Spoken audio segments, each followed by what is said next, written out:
Okay, how you doing? I want to show you a quick video on how to manage your frames in Frame Studio. Um, so I have an active frame here. If you click on it, little check mark here, and you go to action up top, you're going to see a lot of different things you're going to be able to do. You could turn off the frame. You could share as a page. You could duplicate that frame if you want to, like duplicate something similar and edit it. And also you got the edit function here, and you have archive.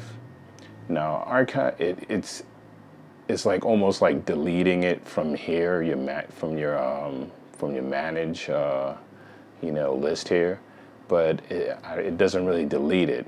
So I selected this one. I just give you an example. So I click this one, I hit action, and I hit archive. And it'll ask me, like, once you archive an effect, it won't be available for people to discover or try, and you won't be able to make the effect active again. So once you do this, you can't use it again. So it's almost kind of like deleting it, but you're really just archiving it. And again, I don't understand why they did it this way. I don't know why they just didn't put a delete function, but I guess they're maybe saying that, hey, maybe you archive it and maybe you get to it. I don't know, maybe you get to it later, you could check it out, I don't know. But it's saying like you won't be able to make the effect active again. So it's pretty much saying that I'm deleting it to me. I mean, I don't get it why it's archive, but I guess it's the closest thing you're gonna get to deleting it from your list here. So you just hit archive and it'll delete right from your list there. So, I mean, and again, I just want to let you know about these up here. I disabled them. And once you disable a frame, you can't like enable it again. So just letting you know that.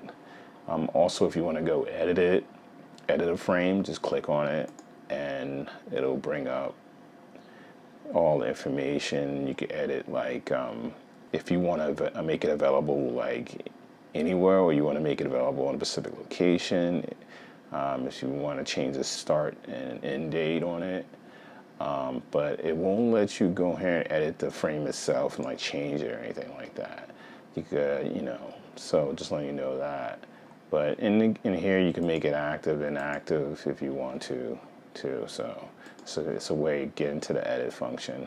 Also, you can get the edit function by clicking it and going here and edit too.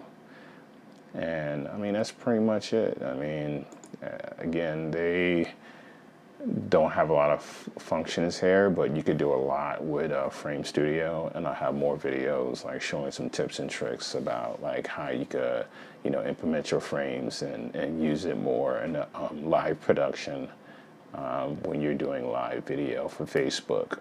I like this idea, but a lot of people are not using it and implementing it in a really good way.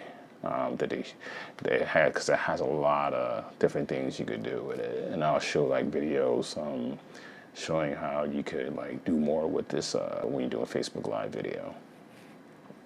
So don't forget to subscribe to my channel for more videos coming up, and take care.